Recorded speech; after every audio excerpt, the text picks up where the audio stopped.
Well, welcome to season 7 of Dog Turds into Diamonds.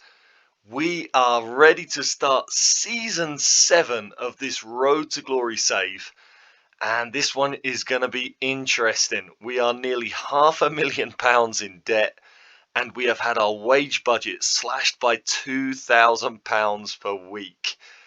On top of that, we've got a really tough start to the season. Let's get into this. Let's go.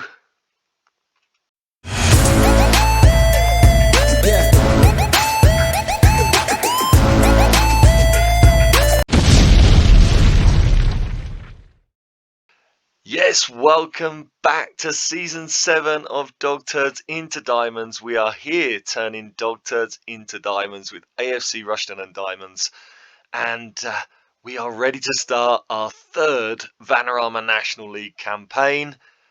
And we're up against our nemesis. Gloucester have come down from League 2. I was really surprised to see this, but we kick our season off against the team that dominated us in the Vanarama National League North, and then in the Vanarama National League. We have played 4 games against them during that time. We have never beaten them. This is going to be a really interesting one, and when you see that we also play Fylde, Hereford and Scunthorpe in our opening 5 games of the season, this is a really, really tough start. And as I mentioned in the intro, I mean, we've had, do you know what? Pre-season has gone really, really well, but it has been really tough. We found out right at the end of last season that we were getting our wage budget slashed from £10,000 a week to £8,000 a week. That was due to the fact that we are almost £500,000 in debt now. So the start of the summer was really just a race to try and reduce costs, because I couldn't offer any contracts to anybody. I had to get that wage bill down before I could look at bringing new players in. Fortunately, I'd confirmed some signings before we received that news. If we have a look at the transfer history, I'm just going to go back to last season because we started doing a lot of deals. You can probably see a few things going on there as I change back to last season. Now, right at the end of last season, we lost. Let's have a look. Who did I lose? I lost George Ray because Gallagher Allison and Jay Williams went out on loan before the end of last season. They have now both left the club. Jay Williams was our longest serving player. He is now at Cirencester. Yeah, sad to leave him or to lose him, because he was the last remaining player who was part of the squad when we arrived, but he's just not at the level anymore. He's just slowly dropped off and off over the years. A great servant for us, came up through the leagues, playing Southern Premier League, Vanarama North, and then the National League as well. Played 32 games in our first season in the National League, only once last season. So, we had to say goodbye, particularly with the financial situation. Does make me sad, but what a great servant for the club. 6 seasons with us. Jay Williams out of the door. And apart from that, we made a number of signings before last season ended. First of all, we spoke about these the last episode. Samuel Agyapong comes in from Manchester United. He is a really, really good young player. He's actually eligible. I believe he is still eligible to play with the under-18 team, although he has turned 19 now. But with that first touch, the passing ability, the stamina, the pace, he's just a really, really good young player, and he's done pretty well in pre-season. So I'm expecting big things from him. He was the reason that we were prepared to let Matt Butcher go at the end of last season. 2 players in from Liverpool, James Sheringham, we introduced last season. He's just an amazing, amazing athlete. His teamwork and work rate, incredible, as is his determination. I mean, physically and mentally, he's just an absolute beast. really, he's going to start the season as our defensive midfielder with that 13 tackling, 9 marking. His technical ability does leave a little bit to be desired. That first touch is not great, and his passing is average at best. But I think he's going to be a superb player for us. I think he's like the second coming of Kalen Hazeman, and you can see in pre-season there he has played really well. So pleased to have him in, and I'm excited to see how James Sheringham does. Fran Hodgin also came in from Liverpool, as you know. He looks, again, a really good young player. Can play central midfield as a deep line playmaker, can play on the left, can play number 10, can also play as a striker, although I don't think I would use him there. But he's got amazing off the ball, amazing decisions. His composure is really good, and also his anticipation is okay. So actually, maybe looking at him there as a striker, maybe he could be an option as the season goes on. Again, he's only 18, but he has been really good in pre-season as well. 3 in 6 games he's been playing as an inside forward off the left. And David Tatonda was also confirmed. I'm a little bit worried because he's already lost 2 crossing points. We've got him on double intensity training, but he's still got lots of down red arrows. He's a really good athlete. He's very well rounded mentally, whilst not exceptional in anything. And technically, he looked much better when we confirmed his signing, and he's just gradually dropped off as things have gone on. I'm sure he had 8 tackling when we signed him, 13 crossing. That's all dropped off, so that's a little bit worrying. He's got a year with us on £350 a week. I think if he continues to drop off like this, it might be the only season that he plays for us. But he is going to be our starting left back. And then if we get into this season, again, the majority of the players that have come in have been in this pre-season because we had to move players on first. Adam Smith, our sub-goalkeeper, went to Sutton on a free. They are a League 2 team. Very good sub-goalkeeper. But just to get his wages off the books, although you are going to see in a minute, I then replaced him with a new first choice goalkeeper. So we actually haven't saved any money by letting Adam Smith go. Connor McAvoy was out of contract. I couldn't offer him a new contract. I really wanted to keep him, but he has gone to newly promoted League 2 side Bromley. Real shame. Really good option as a centre back or a right back. But yeah, we've lost him. Really great positioning and jumping reach, 6'3". He did lack a little bit of pace, and certainly his strength, I feel, was an issue. So as you'll see in a moment, I think we have got some really good replacements in defence. Max Sheaf left on loan for York. We've got his £400 a week off of the wage bill, which is really good. A creative player who I was expecting to be an absolute superstar for us. He didn't really manage to become that. He ended up being a bit part player. He's had a good start there at York, but yeah, I'm just pleased to have got those £400 off the wage bill and out the door. Akeem Azonwafor. Now this was the big one. He's gone to Oxford for 24,000. It could rise to 39,000 if he does well. I was a little bit sad to lose him, but at the same time, I offered him a new contract last season because he had interest from, I think there were some championship clubs looking at him. So I gave him a new contract really just to protect his value, and it proved to be a good decision because we made some decent money out of him. I think he's a very good athlete, and he's good at what he's good at. There's some things that he's maybe not so great at. So I don't think it's a player that we can't replace, but he was a regular starter last season. Released by Southampton, he played 33 games and had an excellent first season with 10 assists and 5 goals, even if his average rating wasn't incredible. So I think it's a good deal for everybody. I think we can cope without him, but maybe a little bit sad to lose him. So who have we got for this season?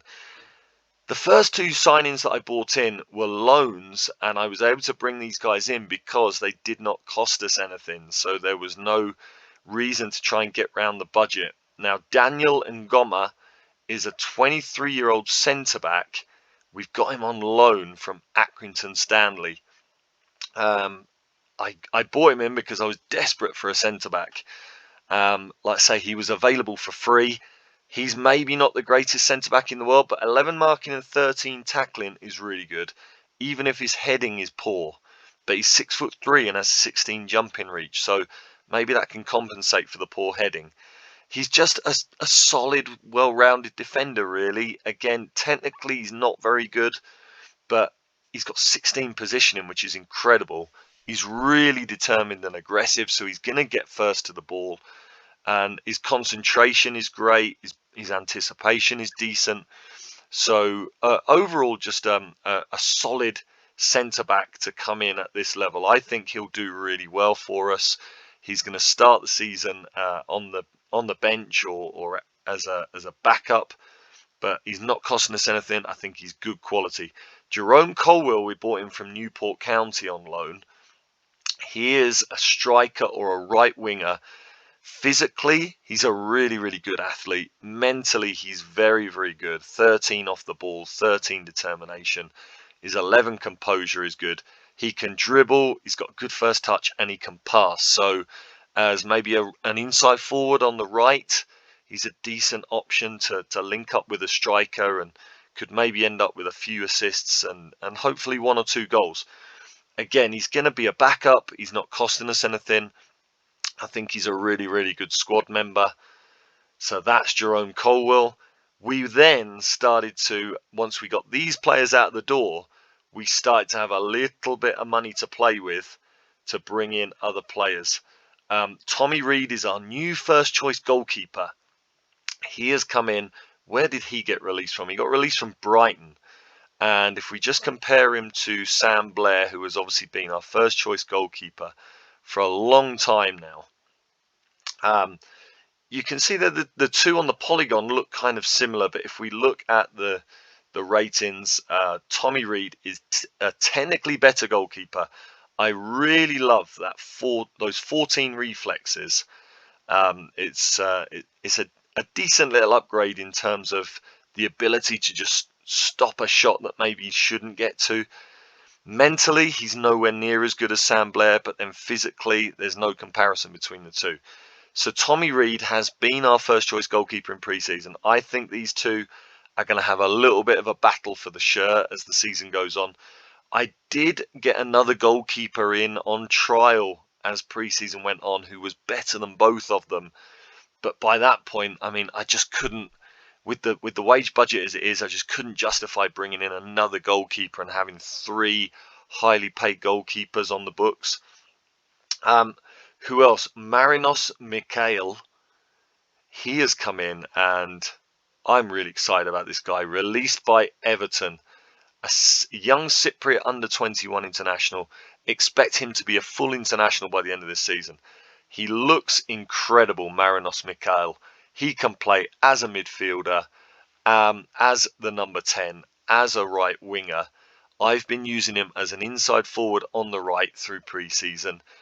Mentally fantastic, good athlete, and he can finish as well. What I like is he can finish, but he's got really good passing as well. So he's a forward who can really get involved in the link from midfield to attack. I think he's going to be an absolute superstar. I really do. He's been playing at the European Under-21 Championships. He has played 5 games in pre-season. He's got a goal and an assist. You can see there, usually coming off the bench. I'm just really, really excited about this guy. I think he's going to be a fantastic player for us. Now, this one I'm really pleased about. Scott Wilson. He was in on loan with us from Walsall in the second half of last season. Came to us in January. Was absolutely fantastic. I didn't think I'd be able to get him. He had some Football League clubs interested in him. Look, he played 22 games in the league and had a 7.12 rating. I thought he would definitely go to a Football League club. He has agreed to join us, and he's on a non-contract. He gets £220 a game. If there's any interest in him later on in the season, I may well offer him a permanent part-time contract.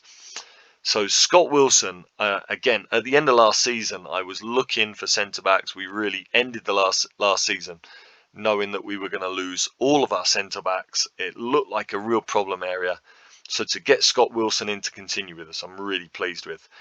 Sam Ling, he is a right back and he's 30 years old, lots of experience. Where has he been playing? So he was on loan in League Two at Gloucester last season.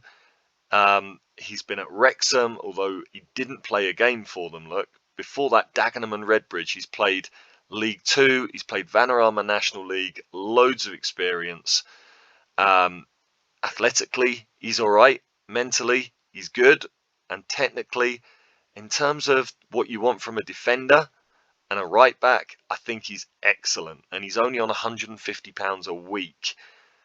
Awesome signing. I'm really happy. I think he's one of the players that makes this the best squad that we have ever had, even though we've had those budget constraints. Who else have we got? Lamine Sharif. Lamine Sharif is 28 years old from Guinea, and he started his career at Kettering, look, and he has been playing the last few seasons League Two and League One for Stevenage and Bradford City. He was also at Kettering Town, our big rivals in the Vanarama North. I think he is going to be excellent. He can play, he is a defensive midfielder, but he can also play as a right back or as a regular midfielder. So look him, physically, superb athlete. Mentally, absolutely fantastic. Technically, he's another one of these players that's good at what he's good at. As is customary, all our players, you can see lots of red arrows with the amount of training we do. Even though we've been training pretty much all the way through pre-season, we've been training double intensity 3 times a week. Our players are still losing ability, but I think Lamine Sharif as an option, predominantly as a midfielder, as a ball-winning midfielder, is going to be fantastic. But to have him there as a possible right back just gives us lots of flexibility as well. So yeah, another player that really excites me, Lamine Sharif.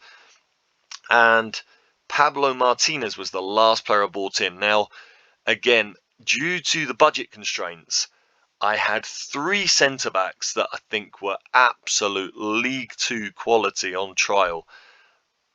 I offered some of them contracts, but they all went elsewhere to get more money or play at a higher level. It was disappointing. I made a couple of mistakes kind of holding off on signing while I waited to see what happened with other players. Ended up losing all of my first choice targets. So Pablo Martinez was kind of my 4th choice centre-back. But we went ahead and got him, and I think he's going to be really good. Even though he was our 4th choice, I mean, that kind of tells you how good the options were at centre-back this summer. Look, he's a really good athlete, 6'1", 12 jumping reach. What we've done this season is improved a lot on pace and strength. I feel like I spent the last season or the last couple of seasons signing predominantly technically good players because I was trying to keep with our tradition of playing possession football, and I kind of let the athletic side slip a little bit. This season, I think we've really addressed that. I think we've got quicker players and stronger players that are really going to help make us more rounded. So 9 heading is maybe not the greatest for a centre-back, but 11 marking, 12 tackling, really good passing to participate in the play. And mentally, he is excellent. I love that composure combined with the aggression, with the decisions. His positioning is good. I think he's had a great pre-season. I think he's going to be a really good signing. And all that means that I feel like this is the best squad we have ever had. Even though we've had that financial hit of losing 2,000 a week off of the wage budget, I feel like this team is without question. The last 2 seasons we've been close to the playoffs. I really think this is a squad that should be getting into the playoffs. And you know what? I've just realised I didn't show you Joshua Doofus, or is it Duffus? Do you want to be known as a Doofus? I don't know. So maybe we'll call him Joshua Duffus, as it's double F there. I'm really excited about him as well. He's a 6'2" striker who can play on either wing. Look at his pace, 16 pace, absolutely brilliant. And as a striker, he's 12 off the ball. His decisions are not good at all, but he's got really good composure, really good anticipation, and 12 finishing. His first touch leaves a little bit to be desired, which would limit him as a striker. But I mean, he can dribble the ball, which is a little bit different to our other strikers as well. I think he's going to be absolutely awesome for us. And if we look at his history, he's been released by Brighton, but he spent last season on loan at St Neots, where he scored 22 in 36 in the Southern Premier League. So I'm very, very excited to see how Joshua Duffus does for us. I think he's going to be a great partner to James Price up front there. And yeah, I think basically part 2 of this episode, we will talk about the starting lineup and everything. But yeah, that's all of the business we have done. It's been another huge squad rebuild, but I'm really, really excited. Pre-season has gone really well. If we look at the results there, we've won every game in pre-season. We've beaten some Vanarama National League teams in that run.